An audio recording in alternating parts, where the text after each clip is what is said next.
This video is going to upset quite a few people, especially Bible scholars, but I'm here to tell you the truth that Mountain Sinai is not in the Sinai Peninsula like a lot of people believe, and some Bibles describe it. It's actually in the land of Midian, as it is written in the Bible, in Saudi Arabia. It's also mentioned by Paul in one of his books. I can't recall which one right now.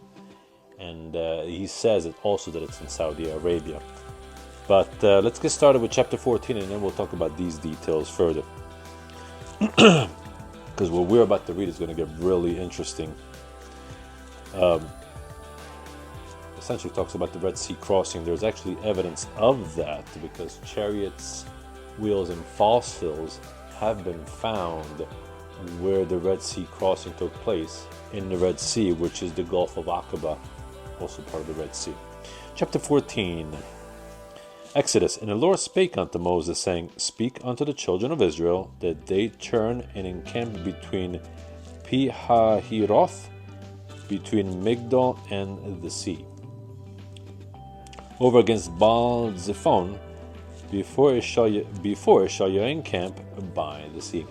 For Pharaoh will say of the children of Israel, They are entangled in the land, the wilderness hath shut them in. And I will harden Pharaoh's heart, that he shall follow after them, and I will be honored upon Pharaoh and upon all his host, that the Egyptians may know that I am the Lord. And they did so. And it shall be told, and it was told to the king of Egypt that the people fled, and the heart of Pharaoh and his servants was turned against the people. And they said, Why have we done this, that we have let Israel go from serving us? And he made ready his chariot, and took his people with him. And he took 600 chosen chariots, and all the chariots of Egypt, and captains over every one of them. And the Lord hardened the heart of Pharaoh king of Egypt, and he pursued after the children of Israel, and the children of Israel went out with an high hand. But the Egyptians pursued after them all the horses and chariots of Pharaoh, and his horsemen, and his army, and overtook them, encamping by the sea between Pi-hahiroth, before Baal-zephon. And when Pharaoh drew nigh, the children of Israel lifted up their eyes, and behold, the Egyptians marched after them. And they were sore afraid. I can only imagine, I would have been afraid too. And the children of Israel cried out unto the Lord. And they said unto Moses, Because there was no graves in Egypt, hast thou taken us away to die in the wilderness? Well, was there not enough places to bury us in Egypt that you had to take us all the way out here? Wherefore hast thou dealt thus with us, to carry us forth out of Egypt? Is not this the word that we did tell thee in Egypt, saying, Let us alone, that we may serve the Egyptians?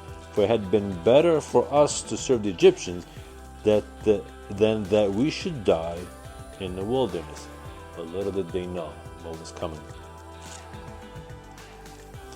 But you know what? Here we are criticizing, but we might have just as well done the same thing. How many times do we have, as brothers and sisters, we have very little faith in the Lord? Verse 13. And Moses said unto the people, Fear ye not, stand still, and see the salvation of the Lord, which he will show to you today. For the Egyptians whom ye have seen today, ye shall see them again no more forever. Then the Lord shall fight for you, and ye shall hold your peace. And the Lord said unto Moses, Wherefore criest thou unto me? Speak unto the children of Israel, that they go forward. But lift thou up thy rod, and stretch out thine hand over the sea, and divide it. Divide it. And the children of Israel shall go on dry ground through the midst of the sea. And I, behold, I will harden the hearts of the Egyptians, and they shall follow them.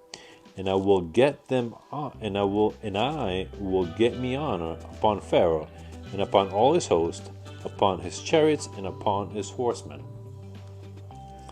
And the Egyptians shall know that I am the Lord, when I have gotten me honor upon Pharaoh, upon his chariots, and upon his horsemen. And the angel of God, which went before the camp of Israel, removed and went behind them. It's the same God that was the pillar of cloud by day and a pillar of fire by night that would lead them day and night to the current location. That was the angel that it's talking about here. And the pillar of cloud went from before their face and stood behind them. And it came between the camp of the Egyptians and the camp of Israel. And it was a cloud and darkness to them, the Egyptians, but it gave light by night to these, the Jews, so that the one came not near the other all the night. And Moses stretched out his hand over the sea, and the Lord caused the sea to go back by a strong east wind all that night, and made the sea dry land, and the waters were divided. And the children of Israel went into the midst of the sea upon the dry ground, and the waters were a wall on both sides, were a wall unto them on their right hand and on their left. And the Egyptians pursued and went in after them to the midst of the sea, even all Pharaoh's horses, his chariots, and all his horsemen. All of them. I'm guessing Pharaoh didn't go though, because I don't remember reading. But anyway, let's move forward. And it came to pass that in the morning watch the Lord looked unto the host of the Egyptians through the pillar of fire and of the cloud, and troubled the host of the Egyptians, and took off their chariot wheels, that they drave them heavily, so that the Egyptians said, Let us flee from the face of Israel, for the Lord fighteth for them against the Egyptians. In other words, as they were pursuing with their chariots, the Lord took the wheels off the chariots. And the Lord said unto Moses, Stretch out thine hand over the sea, that the waters may come again upon the Egyptians, upon their chariots, and upon their horsemen. And Moses stretched forth his hand over the sea, and the sea returned to his strength, when the morning appeared, and the Egyptians fled against it. And the Lord overthrew the Egyptians in the midst of the sea, and the waters returned and covered the chariots and the horsemen and all the host of Pharaoh. They came into the sea after them. There remained not so much as one of them. They all died. But the children of Israel walked upon dry land in the midst of the sea, and the waters were a wall unto them on the right hand and on the left. Thus the Lord saved Israel that day out of the land of Egypt, out of the hand of the Egyptians. And Israel saw the Egyptians dead upon the seashore. And Israel saw the great work which the Lord did upon the Egyptians, and the people feared the Lord, and believed in the Lord and his servant Moses. And that concludes chapter 14. I will attach in the comment section below a link to a documentary that you can watch at your pleasure, at your will, in your own time, about where the remnants of these chariot wheels are, where the children of Israel crossed the Red Sea.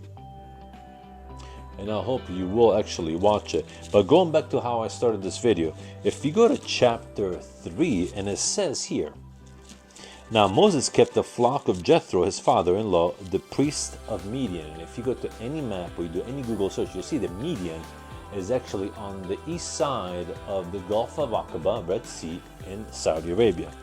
But it also says further over here, if you go to verse 12, and he said, Certainly I will be with thee. This is after Moses has seen a burning bush, and the Lord speaking to him at the top of the mountain.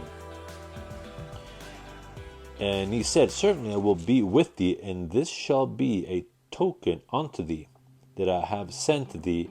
When thou hast brought forth the people out of Egypt, thou shalt serve God upon this mountain in Midian, in Saudi Arabia. I hope this video was of help to you. As always, if you have any questions or comments, feel free to leave them in the comment section below. Peace of the Lord be with you, and I will see you next time.